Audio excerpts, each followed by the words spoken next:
Bom dia, bem-vindos a mais uma edição de Cheque Mate. Hoje em destaque a denúncia feita por parte da Associação Cívica aos Amigos do Forte relativamente às obras que estão a decorrer no Forte da Casa, junto às fortificações das linhas de Torres.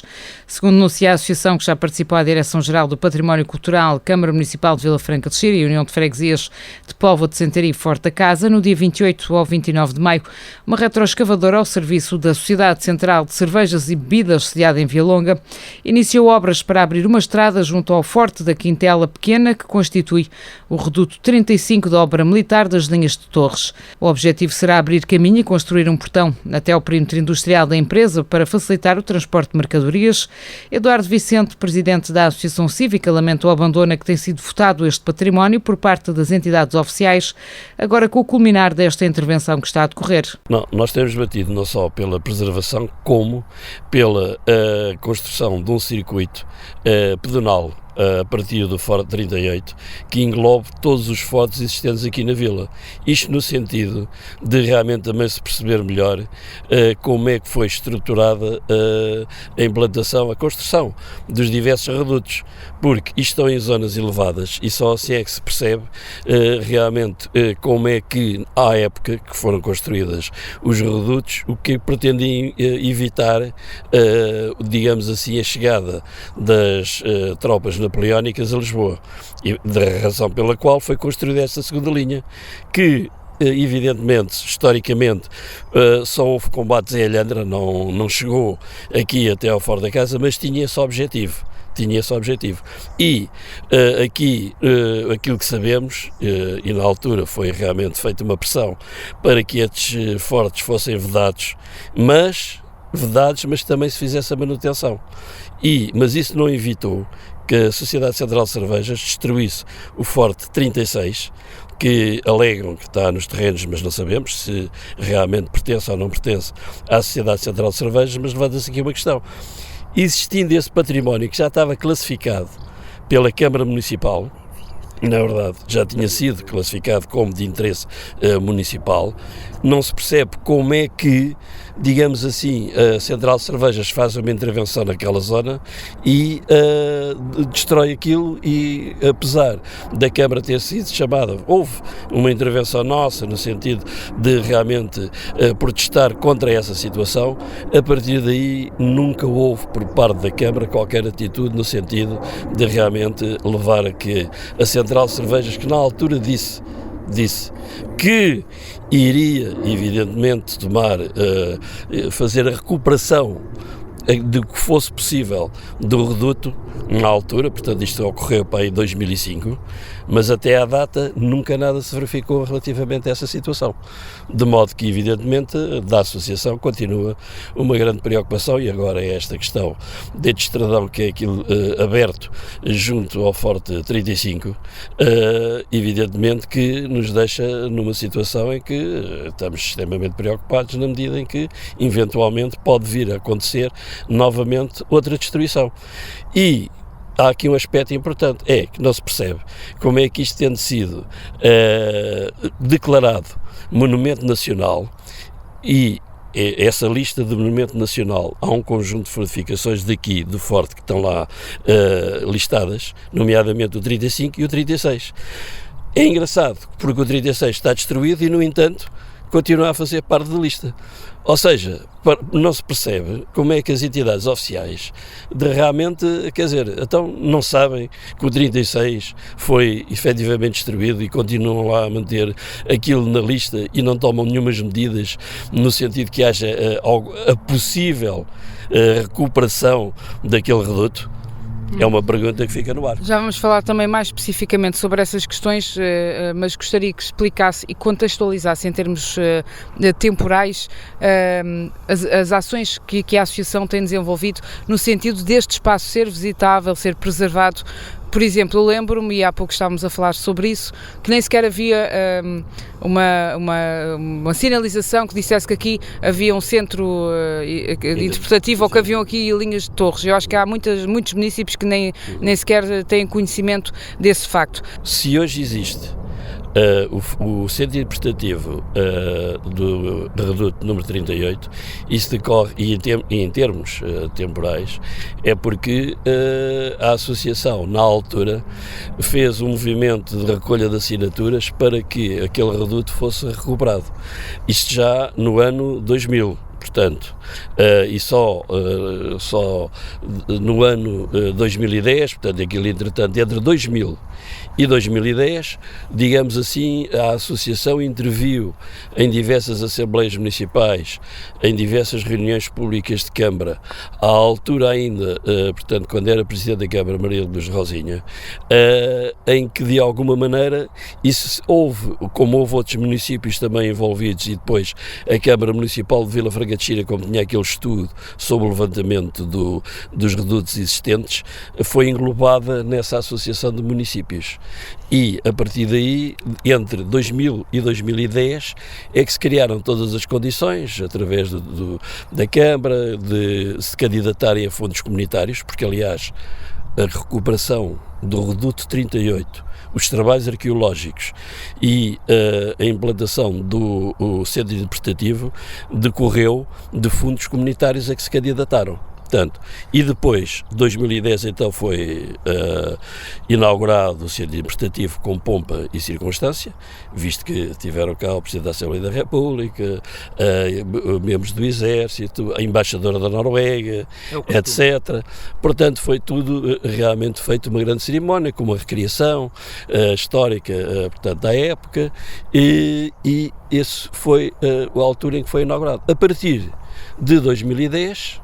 até a data, 2019, apesar de existir realmente essa proposta que a Associação apresentou da criação de um circuito pedonal por todos os fortes da vila, até à data, realmente por parte da Câmara Municipal, ou dos organismos, evidentemente, porque eu penso que eventualmente todos os organismos ligados ao Estado poderiam também intervir aqui, no sentido de que realmente isto fosse levado à prática, para que a partir do centro interpretativo isto percebe-se que os redutos estão em zonas que, sob o ponto de vista paisagístico, é de uma grande riqueza, e portanto era importante que de facto as pessoas e os visitantes, e se criasse, digamos assim, visitas regulares a estes redutos, como fazem, por exemplo, em Sobral de Montagraça, ou Alqueidão, portanto, que é o maior de todas as linhas, não é? E portanto, enfim, de vez em quando, o que a Câmara faz é fazer, normalmente em abril, é que faz ali uma reunião ali ou seja, convoca, faz um anúncio público de visita ao centro interpretativo do 38, não é verdade, para dar a conhecer realmente o reduto, mas normalmente os visitantes só se ficam pelo reduto, porque, como os outros não estão em condições de serem visitáveis, é feito, portanto, uma exposição acerca daquilo que existe, mas sem a possibilidade das pessoas fazerem esse circuito. E, portanto, até à data é aquilo que ocorre. E quem chega aqui depara-se com, não vê forte nenhum, depara-se com mato, não é? Só depara ali com o reduto 38 e, portanto, a forma como aquilo era, como é que aquela estrutura estava organizada. Este património está-se a degradar.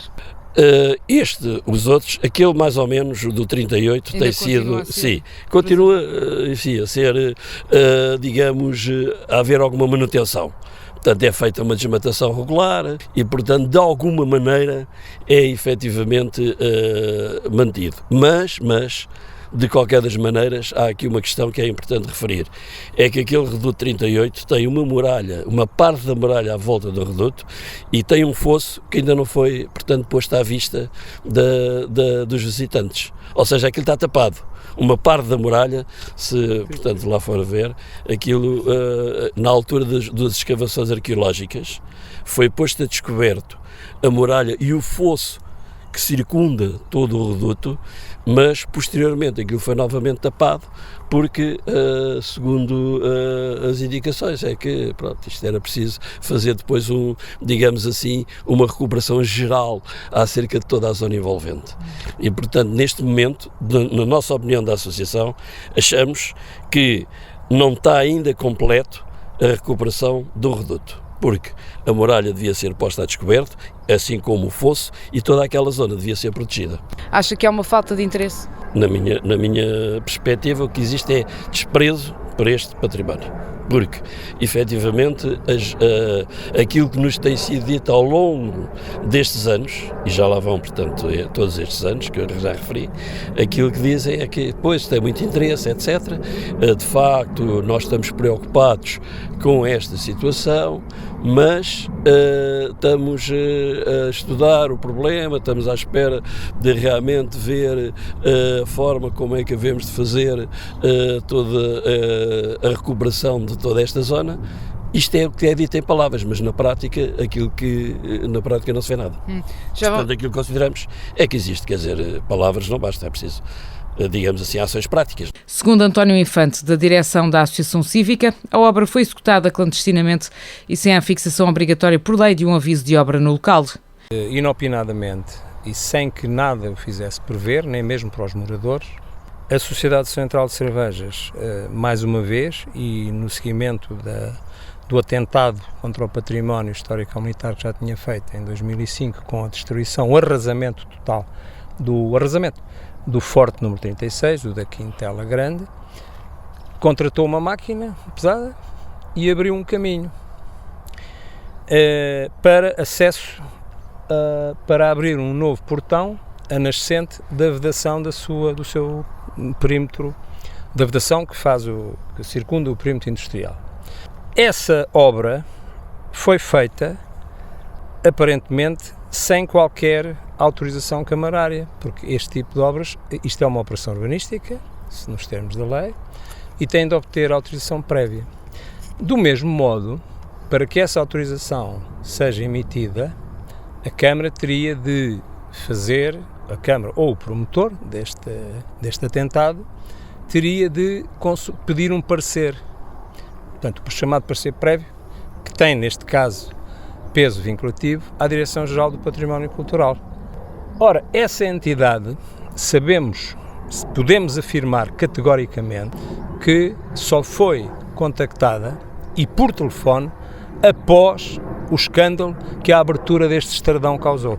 Ou seja, a Sociedade Central de Cervejas, sabendo perfeitamente do interesse patrimonial e eventualmente até da classificação como monumento nacional do conjunto do qual o Forte número 35 faz parte, abriu um estradão não só que invade a própria zona de proteção desse elemento de um conjunto patrimonial classificado como monumento nacional, em março, como infringiu uma série de aspectos que estão patentes nas cartas no plano diretor municipal. No plano diretor municipal, isso está cartografado. Há uma série de condicionantes que a Câmara não pode alegar desconhecer, nomeadamente o corredor ecológico estruturante, faz parte da estrutura ecológica Conselhia e faz parte do mais importante corredor ecológico de toda a área metropolitana de Lisboa, que vai ligar, começa lá na Extremadura, no litoral, e vem dar ao Tejo, cruza e vai dar ao estuário do Sado. Portanto, nenhuma das entidades, nem a Câmara, nem a Sociedade Central de Cervejas, porque já tinha no seu passivo a destruição, o arrasamento do Forte 36, que deu escândalo na altura, obviamente, com a passividade total da Câmara, inclusivamente a Sociedade Central de Cervejas, no dizer da Câmara, ter-se-ia comprometido ou oferecido, não sei exatamente qual é o termo, para, a partir dos desenhos que existem de projeto, porque todos os fortes têm um projeto nos arquivos do Exército, nos arquivos históricos do Exército, enfim, o mal poderia ter redundado numa coisa boa, que era haver um forte reconstituído como era à época da construção da obra militar, das linhas de torres, e podíamos ter com a casa, com tudo, porque todos esses projetos estão, felizmente, intactos. Nada disto aconteceu e com este assunto aconteceu o mesmo que acontece com outras infrações. Vai morrendo, vai-se esquecendo e as gerações de hoje mais novas já não têm conhecimento disto. Portanto, é importante ressaltar, falaremos nisso provavelmente, espero, no momento da sua entrevista, as condicionantes, as limitações a intervenções nesta área. Isto de uma forma muito resumida, está aqui a ser aberto um caminho para fazer o transporte da empresa, ou melhor, para facilitar o transporte desta empresa, e esse caminho passa mesmo ao lado dos fortes, das fortificações. Está encostado a um dos lados do polígono de proteção. Digamos, não chamaria muralha, mas é um polígono feito de terra compactada, como era normal nestes fortes, e chegava, e está a cancela que dá acesso ao interior do reduto 35, e que está instalada na própria vedação, que a junta de freguesia, à época do Forte da Casa, não instalar, terá de haver uma escadinha, terá de se fazer uma escada para se chegar ao portão. Tal foi a profundidade que a máquina, digamos, escavou. Nem sequer, porquê? Porque era este o traçado que lhes interessava, era o mais perto.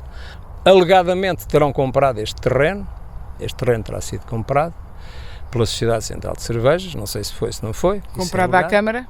Não, este terreno não era da Câmara, este terreno seria não sei de quem, mas, e na nossa opinião, está por esclarecer quais foram as consequências no plano jurídico e no plano da propriedade, a partir do momento em que houve o tal um protocolo que cedeu, pelo menos, alguns aspectos associados à posse desse terreno à Câmara Municipal. Esse protocolo há de vir a público. E terá de ser analisado juridicamente também para se perceber até que ponto estas coisas estão imbricadas. Agora, o que eu quero fazer saltar é que, primeiro, isto é uma operação urbanística. Uma operação urbanística, ainda por cima, está desgarrada de qualquer outra que, enfim, por recurso, digamos, falacioso, poderia supor-se que estava já contida nessa outra operação de maior dimensão. Não é o caso. E requer, nos termos da lei, que são óbvios, requer uma autorização administrativa prévia. A Câmara não tratou, e duvidamos mesmo que tenha sido aberto um processo. Porque a Câmara fala, em documentos que emitiu em resposta aos protestos pelo escândalo, fala num acordo, e que a Sociedade Central de Cervejas irão averiguar se este lindo serviço foi feito nos termos do acordo. Nós já pedimos a consulta desse processo e, como é habitual, a Câmara Municipal não tem pressa em facultar aos munícipes a consulta desse processo, mas será consultado. Se não for por nós, será por uma outra entidade com mais poder de intervenção que nós, mas será seguramente, e a Câmara será chamada a assumir as suas responsabilidades. Por outro lado, o parecer, quero frisar isto, o parecer prévio da Direção-Geral de Património, que é vinculativo, não foi emitido. Não há parecer prévio nenhum. O que poderá acontecer é existir ou ter sido fabricado depois da infração um parecer prévio. Vamos ver o que é que ele diz. E se a Direção-Geral do Património Cultural não tiver procedido daquilo que são a sua missão, as suas obrigações e as suas competências, também será chamada à pedra. Porque, na verdade, nunca houve uma ação decisiva que pusesse a Câmara na ordem. Não houve. Aliás, o interesse da Câmara, há bocado foi aflorado com o Eduardo, a questão do interesse da Câmara neste património. O interesse da Câmara surgiu quando a pressão urbanística construtiva, que é o que mais interessa à Câmara, é construção. O que é mais importante nas políticas camarárias é construir o mais possível. A prazo, se os deixarem, eles vão construir em todo o buraquinho onde caibam mais prédios. É a tendência que se observa historicamente da atuação da Câmara em matéria de ordenamento do território. E só não há mais invasão de buraquinhos e buracões porque há entidades supramunicipais que ainda têm algum freio nessa matéria. Mas, portanto, o grande objetivo da Câmara Municipal, analisando o histórico da sua atuação em matéria de planeamento e ordenamento do território, é construir o mais possível. E é assim que as zonas ribeirinhas vão ir todas à vida se não houver uma intervenção que os impeça de o fazer. O estudo a que o Eduardo se referiu, muito bem feito, aliás, na transição do século XX para o século XXI, por uma vasta equipa da Câmara, fez um belíssimo trabalho, consumiu recursos financeiros, consumiu recursos públicos, consumiu o tempo de muitos técnicos e outros funcionários, arqueólogos, historiadores, etc., foi elaborado porque havia a perspectiva de um grande financiamento, salvo erro, no âmbito de um POC, um Plano Operacional de Cultura, com dinheiros, mais uma vez, os dinheiros comunitários, que as câmaras, uma parte delas, não gasta dinheiro do seu orçamento proveniente de receitas próprias, digamos, correntes, e para depois inaugurar.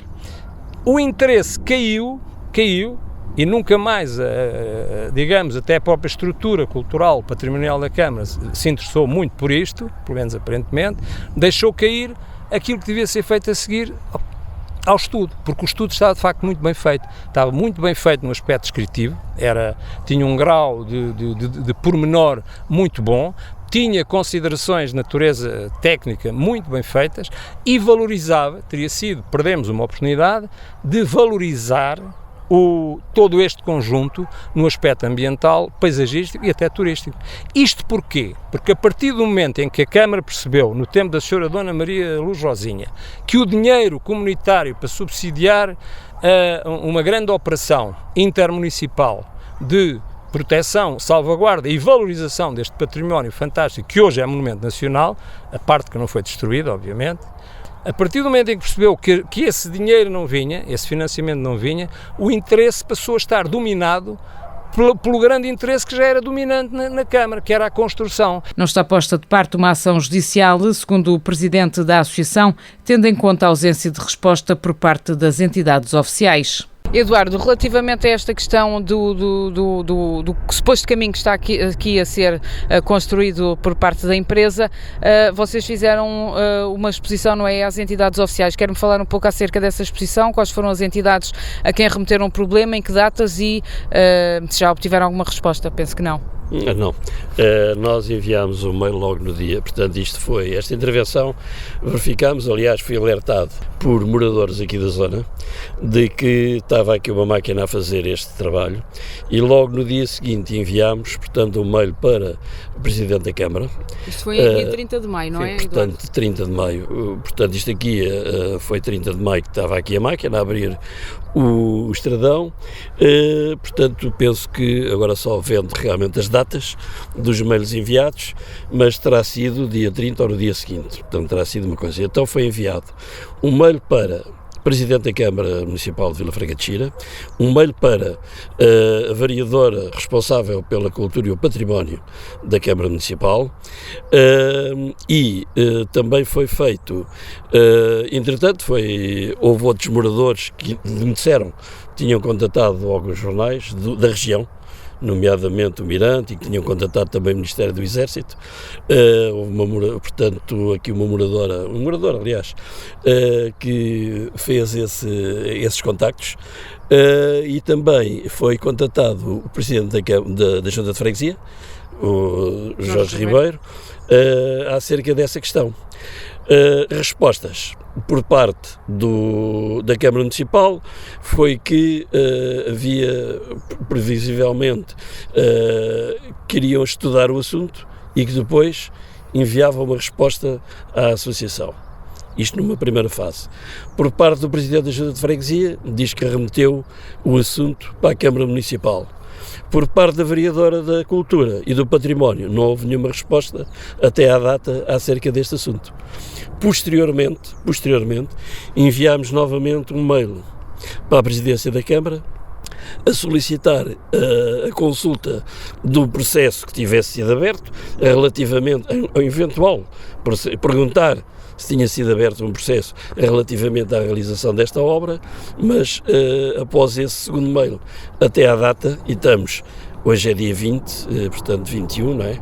Não, hoje é dia 20 de junho, não é o silêncio completo por parte de todas estas entidades. Mas também remeteram para mais outra entidade, ou não? A oficial, portanto, para a Direção-Geral do Património Cultural, foi enviado uma participação, requerimento sobre este assunto também.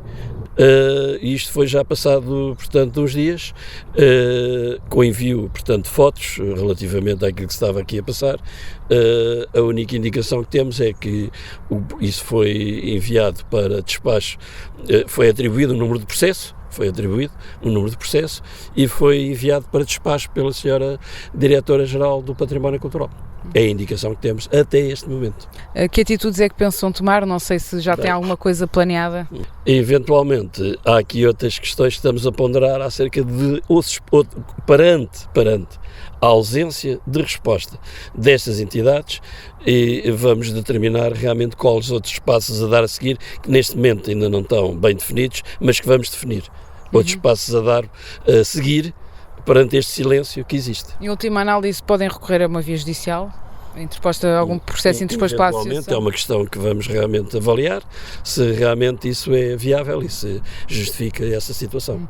António Infante afirma que existe um parecer pedido à Direção-Geral do Património Cultural, mas só após queixas que foram efetuadas. Quero sublinhar que existe um pedido, que sabemos, de fonte segura, que existe um pedido do parecer prévio, que já não podia ser prévio, à Direção-Geral do Património Cultural, posterior à selvageria que aqui fizeram.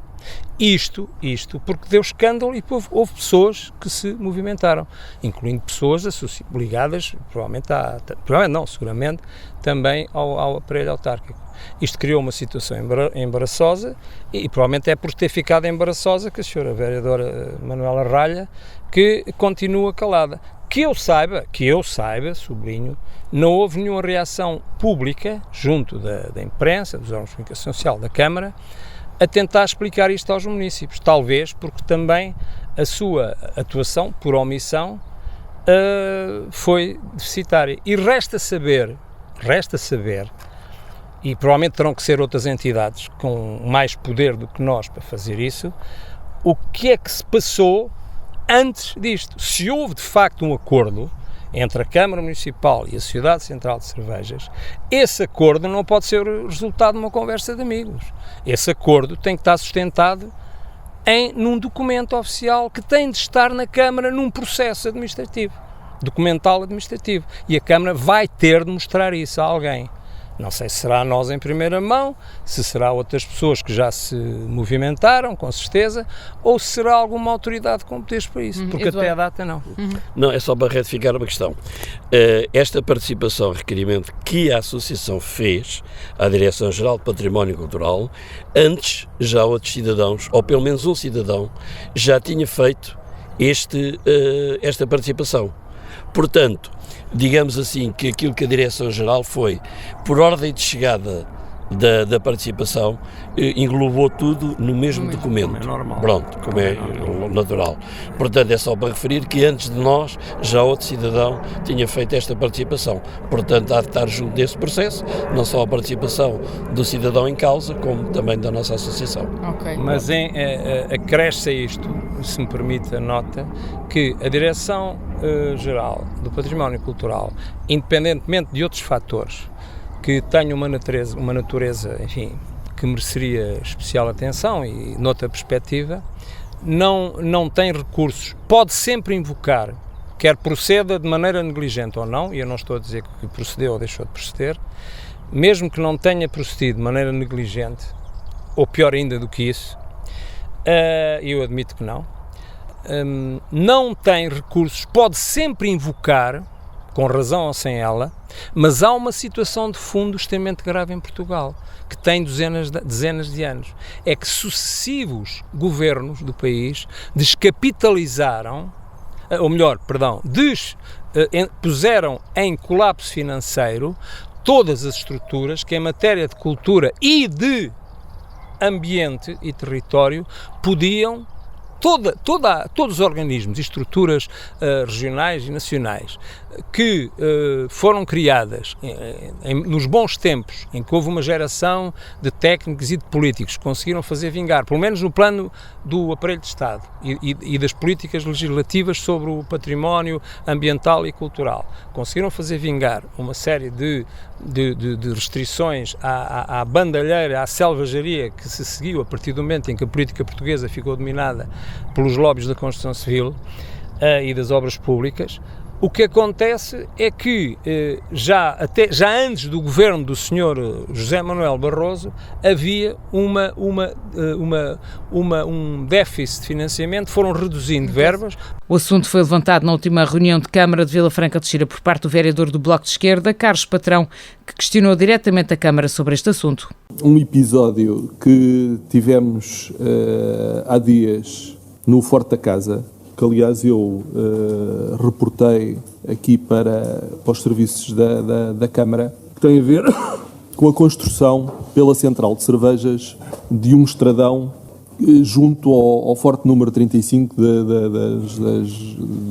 das linhas de Torres. Portanto, as linhas de Torres neste momento são um monumento nacional e o estradão em causa não foi construído a pelo menos 50 metros deste monumento.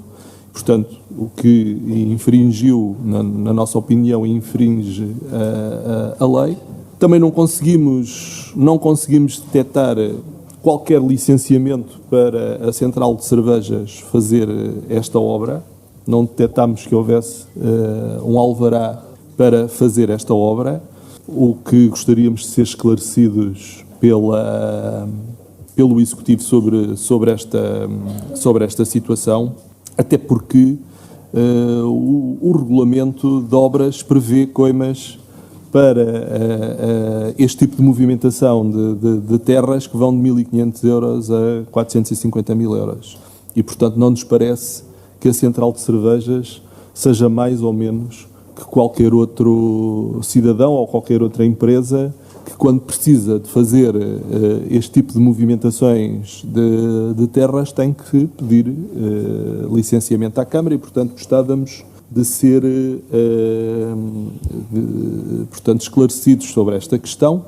Gostaríamos de saber que, portanto, depois da nossa denúncia e, eventualmente, de outras denúncias de outros cidadãos sobre esta situação, que serviços municipais se deslocaram ao local para tomar conta da ocorrência, e gostávamos de saber também, até em função da resposta que foi dada ao Bloco de Esquerda, o que é que foi, de facto, acordado com a Central de Cervejas. Segundo o presidente da autarquia vilafranquense, Alberto Mesquita, o terreno foi adquirido há 3 anos pela empresa e, na altura, a Direção-Geral do Património Cultural emitiu um parecer a pedido da própria Central de Cervejas. Central de Cervejas. Eu tive a ocasião de responder ao Sr. Vereador Carlos Patrão a uma questão que nos colocou sobre esta matéria. Aquilo que lhe quero dizer é que este processo que tem sido seguido pelo Sr. Vice-Presidente e que depois poderá também falar sobre esta matéria, é que estamos perante uma situação que é a seguinte.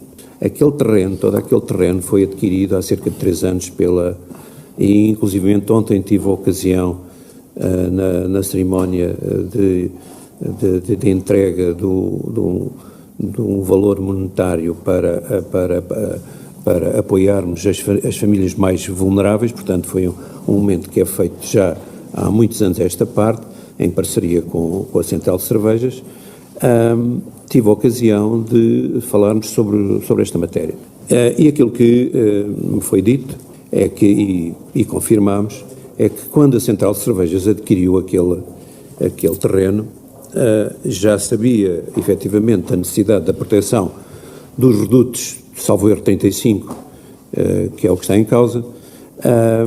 A DGPC teve que se pronunciar sobre esta matéria por um pedido de parecer que a própria Central de Cervejas solicitou.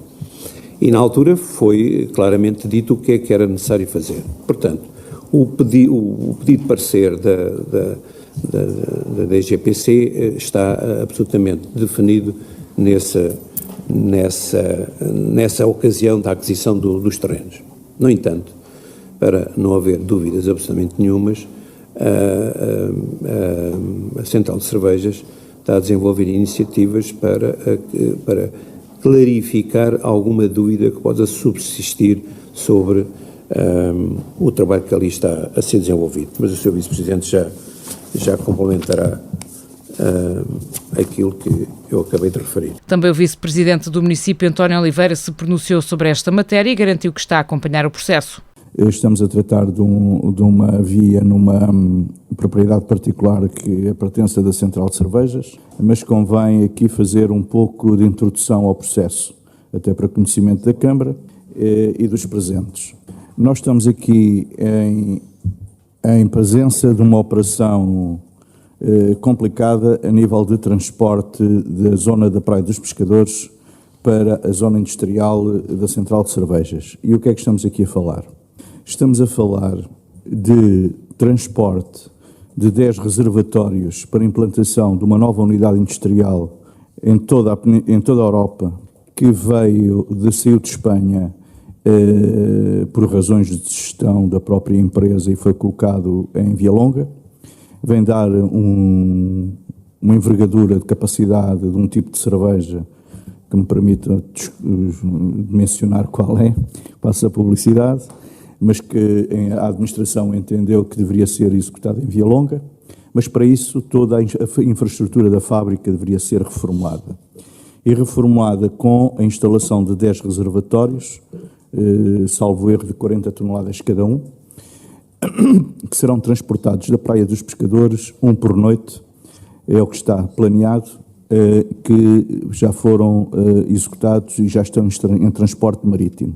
Ficarão em águas internacionais à entrada da Barra e depois serão transportados via barcaça à maré para ali a zona de descarga. É um processo que tem uma análise longa com a Câmara Municipal, foram-nos colocadas várias questões de transporte, ao qual a Câmara Municipal, ao longo do processo, não foi concordando, porque eram infraestruturas, inclusivamente com a conjugação da obra que neste momento estamos a ter na Nacional 10, existiriam conflitos, como são conflitos de transporte. Equacionámos vários cenários no domínio público da Câmara Municipal e, efetivamente, veio-se a considerar que existiam ali terrenos, porque a última hipótese que estava em cima da mesa, com o qual a Câmara Municipal, pela minha pessoa, não poderia concordar, era fazer a passagem pelos Marcos de Lisboa e pela Verdelha. Obrigaria a um grande trabalho de logística e no terreno considerámos, mesmo com a Central de Cervejas, que não era execuível. A empresa que está neste momento é uma empresa, portanto, com credibilidade no mercado para fazer estes tipos de transportes e é num terreno que é pertença da Central de Cervejas. Efetivamente, foram seguidos todos os trâmites perante a Câmara Municipal, considerando que estamos a tratar de uma propriedade particular. Ontem tivemos conhecimento, como disse o Sr. Presidente, numa visita que tivemos à Central de Cervejas e verificámos que já tem o parecer da GPC que os permite o cumprimento das... Teve que existir ali uma reformulação do traçado da estrada para cumprir a legislação em vigor, que cumpriram de imediato. Isso é uma questão interna da Central de Cervejas. Todas as questões de segurança a nível externo para nós, publicamente, deverão ser cumpridas, sem os quais aquele alvará e o edital não teria sido emitido pela Câmara Municipal através da minha pessoa. Foram garantidas todas portanto, as garantias foram apresentadas à Câmara Municipal, todo o processo e, terminado o transporte, a informação que temos é que tudo será reposto à fase inicial, embora tratando-se de uma propriedade particular. Foi essa a condição da própria unidade. Tendo aqui como fim que, efetivamente, no tecido empresarial do Conselho, é uma operação de grande envergadura para uma montagem de um novo produto comercial que será distribuído depois em toda a Europa e para o qual, a seu tempo, penso que todos estaremos de acordo em ter apoiado toda esta iniciativa. É um facto que tentámos minimizar ao mínimo. A Central de Cervejas, através do operador, está escrito, assumirá todos os encargos de alterações de vias, tudo o que tiver que alterar a nível de via rodoviária será reposto tal e qual como estava. Passo por dizer que já me tenho ouvido expor essa situação. Todo o traçado foi fotografado e filmado, é depois registado em cartório e no final da obra será novamente tudo verificado, inspecionado, verificado. Os conformes, tudo o que tiver alterado tem que ser reposto tal e qual como estava. A Associação Cívica aos Amigos do Forte anuncia que obras que estão a decorrer junto aos fortes das linhas de torres no Forte da Casa não têm em conta este património e expuseram a situação junto à Direção-Geral do Património Cultural e à Autarquia de Vila Franca de Xira. Também um cidadão participou a obra ao CEPNA da GNR. O checkmate regressa no próximo sábado ao Concelho de Benavente. Até lá, deixe as suas sugestões e questões através das nossas redes sociais ou através de e-mail. Bom dia. Checkmate. A região e o país em cima do tabuleiro. O jogo com palavras na Iris FM. Iris FM.